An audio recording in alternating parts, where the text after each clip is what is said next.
தாவேக சார்பில் யாரும் தீபாவளி கொண்டாட வேண்டாம் என்று அறிவுறுத்தப்பட்டிருக்கிறது. அந்த அண்மை செய்தியை பார்த்து வருகிறோம். மேலும் இவர்களோடு இணைகிறார் அந்த செய்தியாளர் ஜெரி.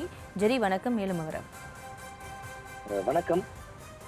கடந்த மாதம் 27ஆம் தேதி தமிழக வெற்றி கழகம் சார்பில் கரூரில் பரப்புரை மேற்கொள்ளும் பொழுது கூட்ட நெரிசலில் சிக்கி 41 பேர் பரிதாபமாக உயிரிழந்தனர்.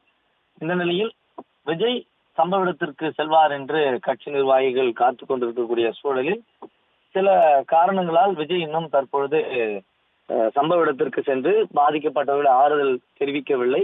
இந்த நிலையில்தான் நிர்வாகிகளுக்கு தமிழக வெற்றி கழக தலைமை சில அறிவுறுத்தல்களை வழங்கி இருக்கிறது.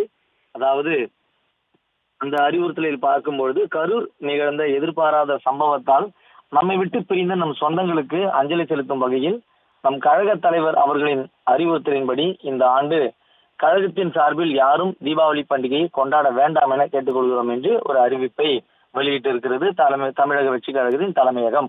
இதற்கு முன்னதாக கரூரில் இந்த சம்பவம் நடைபெற்ற சில தினங்களிலேயே வாகனத்தின் மாலை அணிவித்து ஆயுத பூஜை கொண்டாடியதாக புகைப்படம் பரவி பெரும் விமர்சனங்களை சந்தித்த நிலையில் தற்பொழுது கட்சியே அதிகாரப்பூர்வமாக மாவட்ட செயலாளர்களுக்கும் முக்கிய நிர்வாகிகளுக்கும் இந்த அறிவிப்பினை வெளியிட்டிருக்கிறது.